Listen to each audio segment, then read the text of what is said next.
The wind outside was sharp like a blade. It cut through the city streets, pushing dust and cold into every crack. Jake was inside his small apartment, cooking instant noodles and watching old space war movies. The heater was barely working, but it was better than nothing. He had no plans, no friends visiting, just another quiet night alone. Then bang, bang, bang. Not a knock, but a soft thud, like something heavy hitting the door. Jake looked up, confused. Another soft thump followed, and then silence. He walked slowly to the door, unsure if it was a mistake when he opened it. His eyes widened in shock. There on the doorstep lay a girl, an alien girl, small and curled. Up her skin, a soft shade of blue. She was wearing a torn pizza delivery uniform. One sleeve missing, one shoe gone. Her arms wrapped tightly around a large, insulated pizza bag. Her violet eyes were barely open. Her lips blue from the cold. She looked like she hadn't eaten in days. Jake froze for a second, not sure what to do. Then, without thinking, he pulled her inside. He placed her gently on the couch. She didn't resist, just trembled and whispered something in a weak voice. He leaned closer. "Don't take the bag," she said, barely audible. Then she passed out. Jake quickly grabbed a blanket and covered her. He turned the heater to full, even if it meant burning more credits than usual. He looked at the strange pizza bag still clutched. In her hands, she held it like her life depended on it. He didn't touch it. Instead, he went to the kitchen, got a bowl of hot noodles and some water. He placed them near her, then sat on the edge of the coffee table. She looked so young, maybe 18, maybe 20. Her uniform had the logo of Galaxy Pie Express, a delivery service that had started hiring aliens for cheap labor. Jake had heard rumors about how badly they treated their workers, but seeing it like this was real. After some time, her eyes fluttered open again. She stared at the ceiling, confused, then looked around. Her body tensed when she saw Jake. "It's okay," Jake said softly, raising both hands. "You're safe now." She backed into the couch corner, holding the bag tighter. "I didn't steal it, I swear," she said quickly, her voice rough and dry. Jake nodded. "I believe you. You collapsed outside my door. I brought you in." She stared at him, not trusting him yet. Jake pointed to the noodles. "Eat, please. You need strength." The girl looked at the food, her hands shaking. After a long moment, she reached out. She ate slowly, carefully, as if afraid someone would snatch it away. Tears formed in her eyes with the first bite. Jake looked away, giving her privacy. When she finished, she spoke again. "My name is Siri," she said. "From planet Veltra." Jake nodded. "I'm Jake, Earthborn." She hesitated, then added, "Thank you for not leaving me outside." Jake smiled a little. "You scared the hell out of me?" They both chuckled lightly, though Siri's laugh quickly turned into a cough. Jake handed her the water, which she drank slowly. "Why were you out in the cold, delivering pizza?" he asked. She didn't answer at first. Then, in a quiet voice, she said, "They don't let us rest. If we stop, they cut food credits." Jake's smile faded. He had no idea things were that bad. "Do you have a place to live?" he asked. Siri shook her head. "They make us sleep in the delivery pods. It's too small to stand in." Jake felt anger rise in his chest. This wasn't work. This was slavery. And she had collapsed at his door like a broken tool thrown away. But why was the bag so important? Was it really just pizza? "Spheri," he asked carefully, "what's in the bag?" She hugged it tighter, her eyes filled with panic again. "Please, don't open it. If they find out it's missing, they'll come." Jake blinked. "Who will come?" Siri looked at the window, then at the door. Her voice dropped to a whisper. "Not police. Not the company. Something worse." Jake leaned back, confused and alert. The air in the room felt heavy now. She wasn't just a homeless alien girl. She was running from something. and whatever it was coming. Jake looked at the door he had opened just minutes ago, and he realized this night wasn't going to be quiet anymore. The next morning came slowly. Cold sunlight touched the small apartment windows. Jake sat on a chair near the couch, tired but still watching her. Siri had slept all night without moving. Now she opened her eyes, slowly, carefully, like someone waking up in a dream, more a nightmare. She saw Jake and gasped, pulling the blanket tighter around herself. Her hands immediately reached for the pizza bag. It was still there, untouched. She relaxed just a little, but the fear in her eyes didn't leave. Jake smiled gently, trying not to scare her. "Morning," he said softly. "You made it through the night." Siri blinked, confused, then looked away.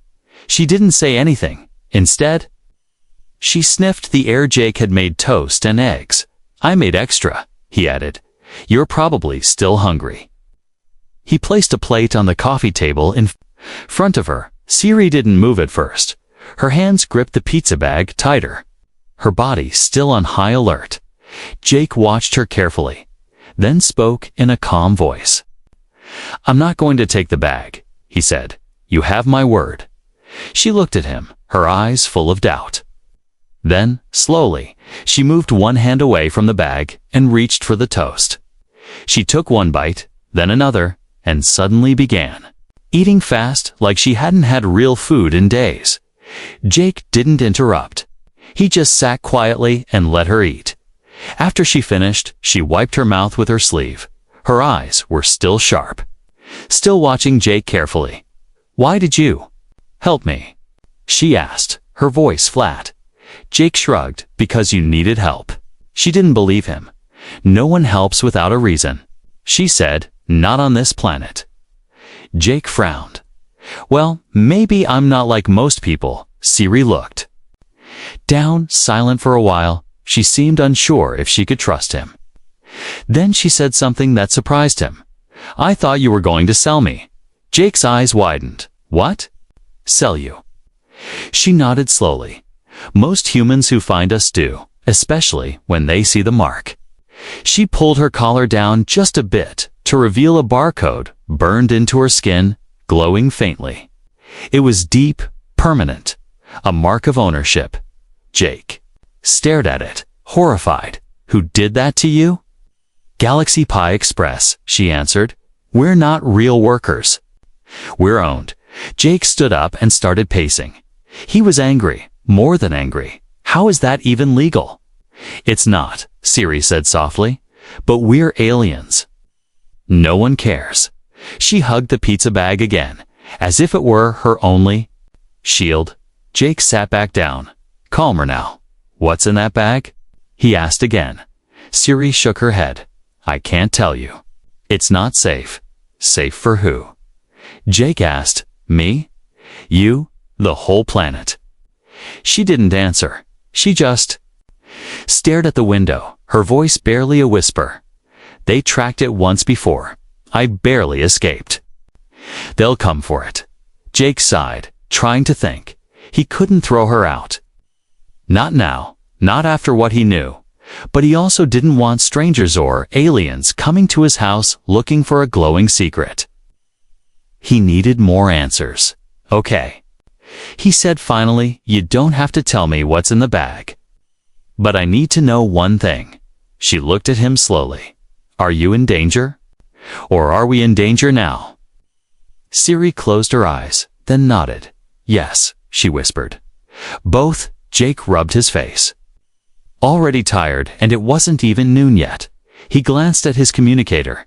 There were no alerts yet, but that didn't mean much. Whoever was chasing Siri wasn't using police scanners. "You can stay here," Jake said, surprising himself. "But only if you promise not to run or lie to me anymore." Siri's eyes softened, just a little. "I promise," she said quietly. "No lies. Not to you." That night, Jake gave her his bed and slept on the couch. He couldn't sleep, not really. He kept looking at the door, wondering if someone would break it down in the middle of the night. In the bedroom, Siri stared at the ceiling. Holding the bag close, she didn't sleep either, not because she was scared, but because for the first time in a long time someone had treated her like a person. She didn't know if Jake was smart or stupid, but she knew one thing. He was the first human who didn't ask her what she was worth. He only asked if she was okay, and that was more dangerous than anything else. Jake stood near the window, watching the street below. Snowflakes fell slowly, covering the sidewalk like a soft blanket. It was peaceful outside, but his mind was racing inside his apartment. The air felt heavy with questions. Behind him, Siri sat on the edge of the bed. Still clutching the pizza bag, she hadn't spoken much since breakfast. She just stared at the bag, as if afraid to let go of it. Jake turned toward her, hands in his pockets. "I can't stop thinking about it," he said gently. "Whatever's in that bag, it's not just pizza, is it?" Siri looked up at him, her violet eyes tired.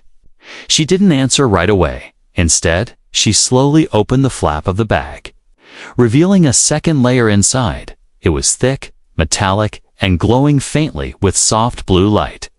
Jake leaned in, careful not to touch. From the hidden lining, she pulled out a small box. It was about the size of a lunchbox, but smooth and warm-looking. Lines of alien writing shimmered across its surface. "What is that?" Jake whispered. Siri held it carefully in both hands. "It's not food," she said quietly. "It's a core fragment." Jake blinked, confused. "A core of what?" She looked at him seriously. "Of a jump drive, but not just any kind." She paused, then said, "This one belonged to a royal vessel." From Veltra Prime, Jake's eyes widened. He had heard stories about Veltra Prime, once the center of a great alien empire. Destroyed during the Machine Wars, most of their advanced technology was either lost or stolen. "And you were delivering this in a pizza bag?" Jake asked, shocked. Siri nodded. "I was hired to move it in secret, using my job as cover. They thought no one would suspect a tired, underfed delivery girl."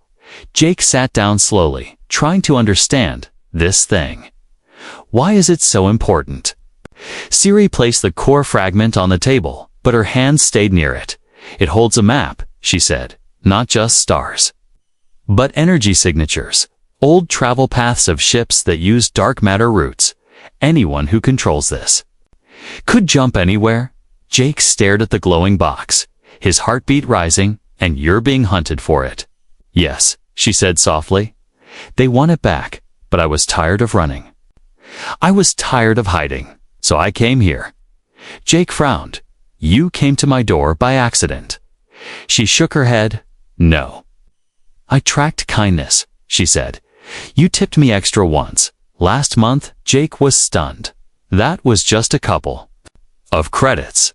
Siri smiled a little. No one else ever did. He didn't know what to say. He never thought such a small thing could matter so much. But now, that small kindness had brought danger to his home. So what happens now? Jake asked. "Do they know where you are?" Siri's smile faded. "They will, eventually. The core sends a weak pulse every 12 hours. Can't be turned off. They're probably scanning right now." Jake stood up, panic starting to rise. "Then we have to move. Leave the city. Go somewhere off-grid." Siri didn't move. "No," she said firmly. "If we run, they'll catch us in the open." She pointed to the floor beneath them. "Right now, your apartment is shielded by accident. Shore water pipes have copper wiring. It blocks the signal a little. Gives us time." Jake shook his head, amazed by how much she knew. "You really were more than just a delivery girl," he said. Siri gave a sad smile. "I was made to run," she said. "Built for speed and silence. Upgraded since birth." Jake sat down again, his voice softer now. "Why didn't you give it to someone powerful? The embassy? The Earth Union?" Her expression turned cold. "They would sell it," she said flatly. "Everyone sells us. Kel's secrets. Sells peace. You're the first one who didn't ask what I had." Just if I was okay. Jake didn't know what to say. He looked at the box again. Something about it made his skin feel warm. Not like heat, but like power. Waiting, he wasn't a soldier or a hero. He was just a man with a small apartment and a frozen dinner in the fridge. But right now, he was in the middle of something much bigger. Suddenly, the room dimmed. The lights flickered for just a second. Siri grabbed the box and placed it back in the bag. "Fast, they're scanning," she whispered. A probe ship just passed overhead. Jake rushed to the window, saw a dark shape gliding past the clouds. It didn't look like any Earth tech he'd ever seen. Sleek, silent. No lights, like a shadow sliding through the sky. Siri grabbed his hand. "We don't have much time," she said. "If they land, they won't knock." Jake looked into her eyes, and for the first time, he wasn't just worried, he was ready to fight back. The city was quiet, but not peaceful. Midnight had arrived like a thief.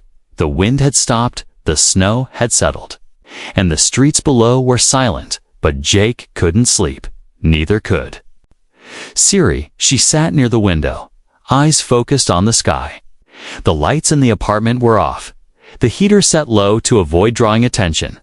They both waited, not speaking much. Something was coming, they could feel it in their bones. At 12:14 a.m., the apartment trembled.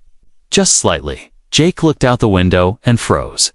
A dark vehicle, long and silent, hovered just above the ground. No headlights, no engine noise. Just pure black metal floating like a shadow with purpose. 3 figures stepped out, tall, armored, with smooth black suits that didn't reflect light. Helmets covered their faces, and strange symbols glowed on their chests. They didn't look like police. They didn't look like anything human. Siri's breath caught in her throat. Her grip tightened on the pizza bag. "They found it," she whispered. "They found me." Jake crouched near the door, peeking through the peephole. The 3 figures moved slowly, scanning the building. One of them pointed a strange device at each door as they passed.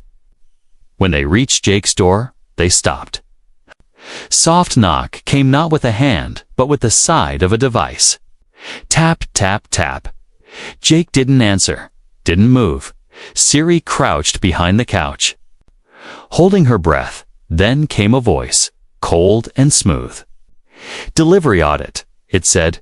"This unit is searching for a missing product. Report if you have received a pizza within the last rotation." Jake felt his heart pounding in his chest. He forced himself to speak. "I haven't ordered anything," he said. There was a pause. Then the voice spoke again. "All orders are tracked." "Human?" Jake stayed silent. The doorknob turned slowly, locked. The figures didn't try to break it yet. Instead, one of them placed a disc-shaped device on the door. It blinked twice, then faded. They turned and walked away, but Siri didn't relax. "They'll come back," she whispered. "That disc is a marker. It'll record energy signals. They'll compare it to the core signature." Jake ran a hand through his hair. "We need to get out of here," he said. Siri shook her head. "If we move now, we'll be spotted." Jake looked around, thinking fast. "I've got a cellar downstairs," he said. "My grandpa built it when the war started. No one uses it." Siri nodded. They quickly packed, not much, just the bag, some food, and a thermal blanket. Jake opened a hidden hatch under the floor behind the couch. The cellar was small, cold, and full of old tools and canned goods. But it had a heavy door and copper wiring. They climbed down, and Jake sealed the hatch. Upstairs, the apartment was silent again, but only for an hour. Then the ceiling shook. Boots thudded across the floor. They had come back. This time, they didn't knock. The front door hissed as it was cut open. Blue light split through the lock. Jake and Siri heard it all from below, every step, every scan, every word. "They are not present," one voice said. "Energy imprints still warm," said another. They were here. Very recently, Jake held his breath. Siri clutched the bag, her body shaking not from fear, but from fury. They think we're tools, she whispered. Not people. Upstairs, footsteps moved away. Minutes passed, then silence. Jake waited a full hour before speaking. I think they're gone, he said. Siri didn't move. She looked at him with tired eyes. They won't stop, she said. They'll burn the city if they think the core is here. Jake leaned against the cold cellar wall. What do they want it for? He asked. Suri took a deep breath. The core doesn't just store data, she said. It also has control codes. Ancient ones, from when the Veltran royal fleet was active, with the right frequency. It can activate old ships. Open lost gates. Jake stared. So it's not just a map, it's a key. Siri nodded slowly. Jake stood up, voice firm now. Then we need to protect it, he said. Siri blinked. Surprised. You're not scared? Jake smirked. Oh, I'm terrified, he said. But you showed up at my door, and now I'm part of this. I won't back out. She stared at him, then said softly, You're not like the others. And from above, in the darkness of the street, the black vehicle floated away, but not for long. It had scanned just enough. Jake stared at Siri as they sat in the cold cellar. The walls were lined with dust and old metal cans. The light was dim, coming from a small lamp powered by backup batteries. They had been hiding for hours, but neither of them could sleep. Outside, everything was quiet, but it was the kind of quiet that made your bones feel heavy. Jake leaned forward, elbows on his knees. I need to know more, he said gently. Who are you really, Siri? Siri hesitated, holding the pizza bag in her lap. Then, slowly, she reached under her uniform and pulled down the collar. Not just a little, she opened it to reveal her shoulder and part of her chest. Jake's eyes widened as he saw what was. Underneath, her skin wasn't just blue, had glowing lines running beneath the surface. Thin silver veins pulsed with soft light. Symbols moved under the skin like liquid metal. It was beautiful land, terrifying. These are implants, she said, her voice calm but heavy. Biotech. Grown inside me since I was 5 years old. Jake swallowed. Why would anyone do that to a child? Siri looked down, fingers tracing the glowing lines. I was born in a colony under control of the drug syndicate, she explained. They bought children like me, modified us, trained us to carry things fast, without rest. Runners, they called us. Jake's jaw tightened. You were a child courier, she nodded. Every implant has a function, she said. One boosts my speed, one cools my body, one prevents sleep for 72 hours. They treated us like delivery drones, not people. Jake leaned back, shocked. And the barcode? Siri touched her neck, where the mark was burned in. That's the ownership ID, she said. It means I belong to Galaxy Pi Express. They took over the runners after the syndicate fell. Jake was silent for a moment. It was much too cruel. You escaped, he said quietly. Siri nodded. I ran during a delivery on New Terra, she said. I hid, changed routes, kept the uniform. It helped me blend in, but the core fragment. It wasn't just a job. She held up the bag and opened it again, revealing the glowing box. I stole this, she whispered, from their hidden base. Jake blinked. You stole it?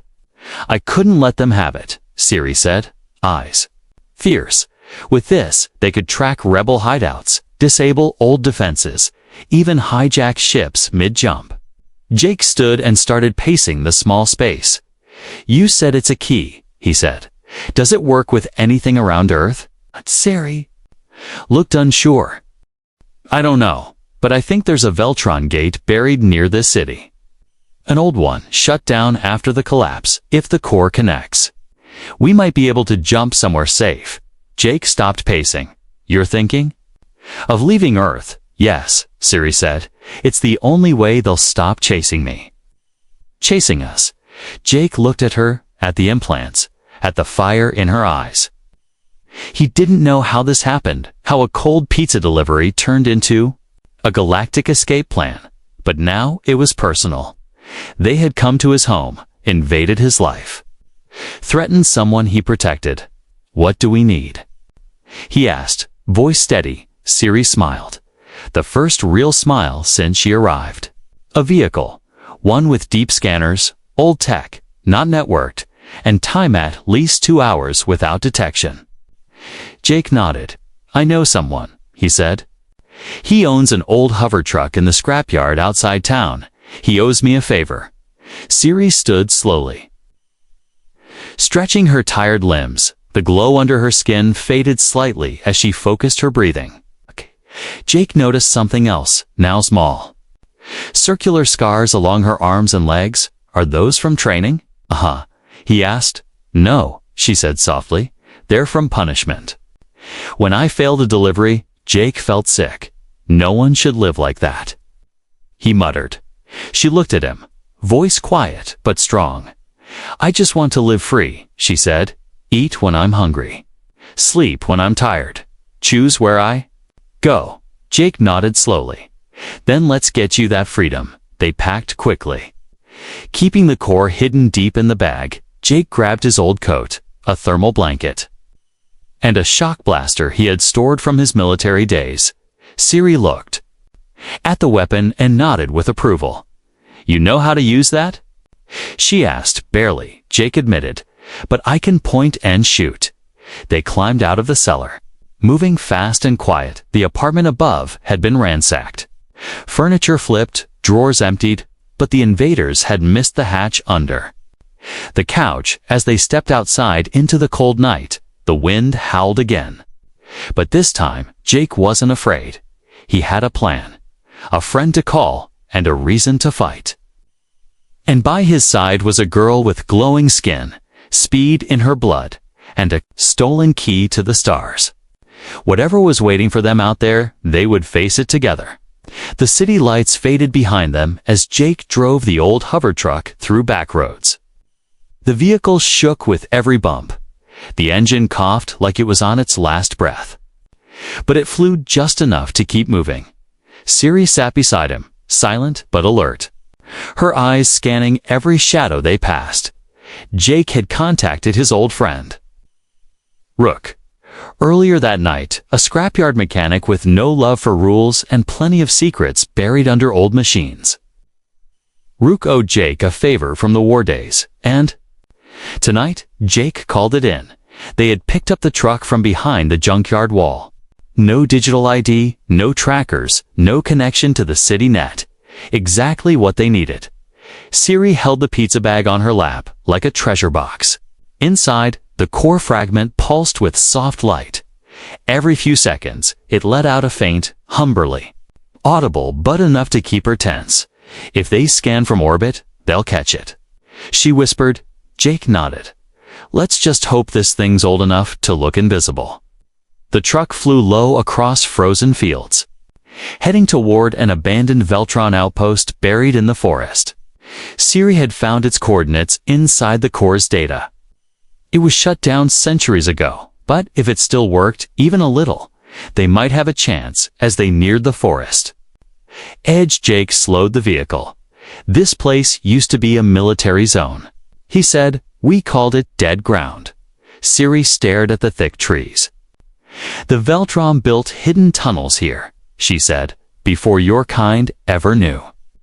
Jake parked the truck under a cluster of tall trees, covering it with a camo tarp.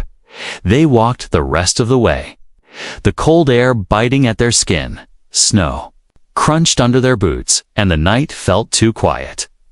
No animals, no wind, just stillness. They reached a large stone mound covered in ice.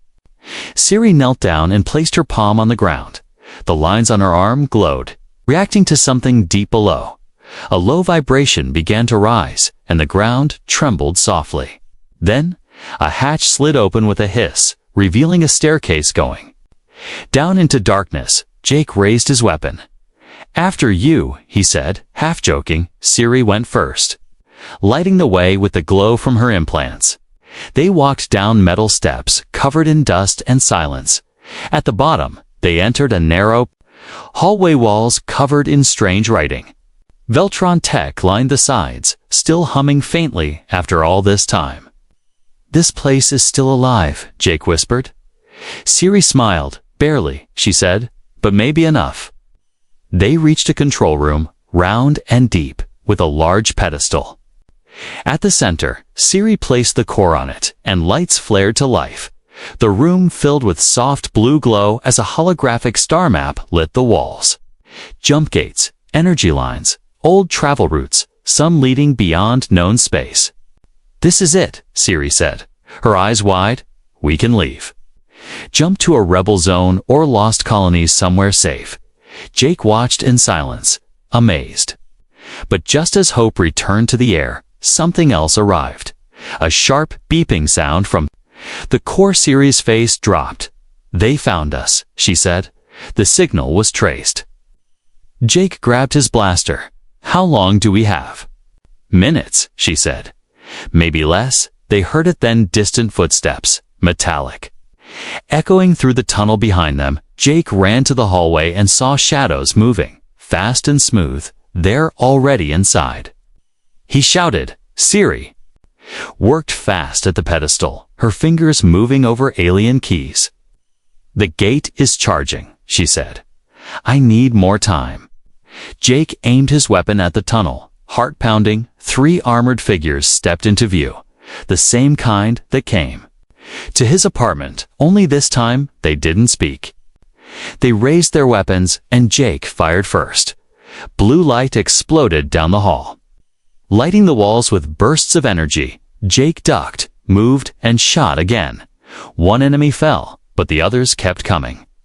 Silent and deadly. Behind him, Siri screamed, "Jake, now!" He turned to see the gate behind the pedestal burst open, a swirling hole of blue energy spinning like a galaxy in a bottle. Jake ran back, but one of the soldiers shot a pulse that hit his leg. He fell hard, groaning in pain. Siri didn't.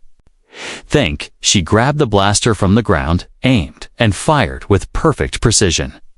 One shot, one kill. She ran to Jake, helped him stand. "Come on," she cried. "We go together."